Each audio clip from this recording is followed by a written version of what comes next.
Je pense que le fait qu'il y a eu un congrès mondial acadien en Nouvelle-Écosse en 2004 a fait en sorte que les gens ont commencé à se questionner quelle est la communauté acadienne et qu'est-ce qu'on a comme mécanisme pour protéger cette communauté-là.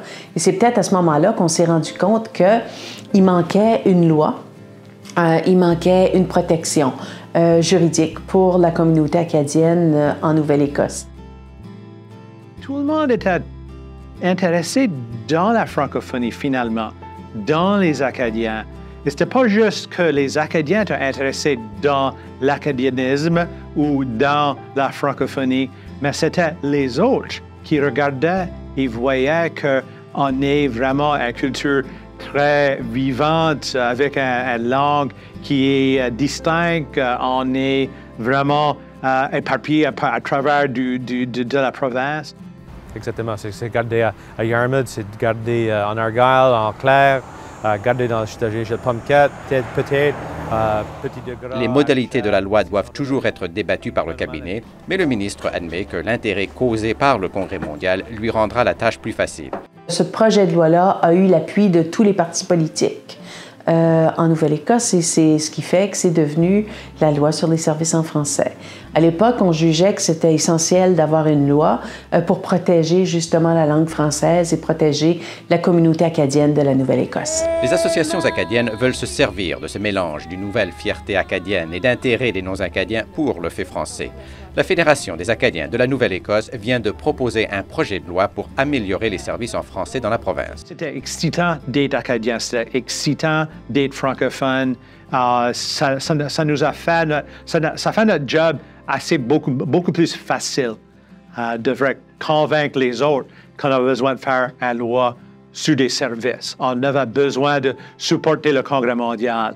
On avait besoin de supporter le CSAP. Donc, on avait beaucoup de partenaires à l'époque. J'ai vécu le CMA 2004. J'étais le ministre des Affaires acadiennes à l'époque, un jeune francophone du sud-ouest de Nouvelle-Écosse.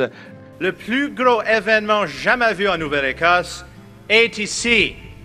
C'est maintenant le début du gros party.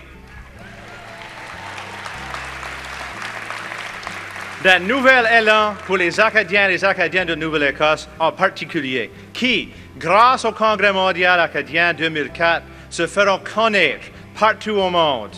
On parlera de nous, de notre culture, de notre patrimoine. Personne ne pourra plus ignorer que nous sommes bien vivants.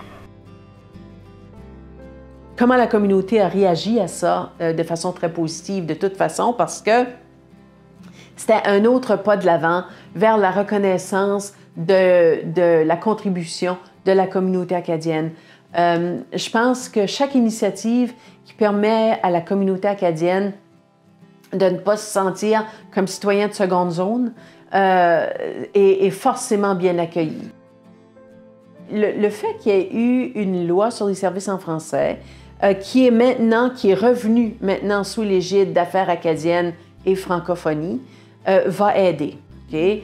En fait, le changement du nom du bureau, qui était autrefois l'Office des Affaires acadiennes, qui est devenu Office des Affaires acadiennes et francophonie, donnait clairement le message que l'immigration francophone était importante. La population acadienne se diminue dans les régions rurales. On voit vraiment une progression vers les grandes villes, donc plutôt la plus grande communauté acadienne francophone en Nouvelle-Écosse est maintenant à Halifax. C'est pas dans le sud-ouest de Nouvelle-Écosse comme c'était dans les années passées.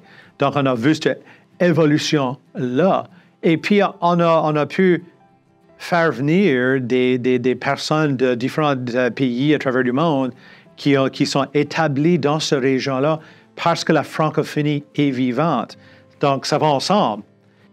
La loi sur les services en français, ça a été un atout pour la création de l'immigration francophone ici à Nouvelle-Écosse parce que ça a permis à la province de mettre la lentille francophone dans ses programmes de candidats. Ce qui a fait que le nombre d'immigrants d'expression française a beaucoup augmenté ici à Nouvelle-Écosse et cela a de l'impact sur le progrès de la francophonie en Nouvelle-Écosse, c'est parce que plus le nombre d'immigrants augmente plus le poids démographique des communautés acadiennes aussi augmente et par conséquent, il y a plus de demandes de services en français. 20 ans passés dans la communauté de Yarmouth, tu n'auras presque jamais vu un drapeau acadien, tu n'auras jamais vu une enseigne sur la part de les Français sont voulus. Donc, de voir que finalement, au fur et à mesure des années, que notre changement de la population, même à Yarmouth, que l'Acadie peut survivre, même dans les endroits qui ne le sont pas historiquement. Je crois qu'il ne faut jamais prendre des droits pour acquis. Il ne faut jamais prendre des lois pour acquis. Ce n'est pas parce qu'une loi est adoptée qu'elle ne peut pas être changée. Et je crois que c'est notre devoir de citoyen, notre devoir à toutes et à tous, de regarder de façon plus approfondie, de façon plus précise, les travaux du gouvernement et s'assurer que nos intérêts soient bien représentés. Mais on a besoin de travailler à tous les jours et ça prend le support des gouvernements comme celui de la Nouvelle-Écosse pour maintenir cette francophonie vivante.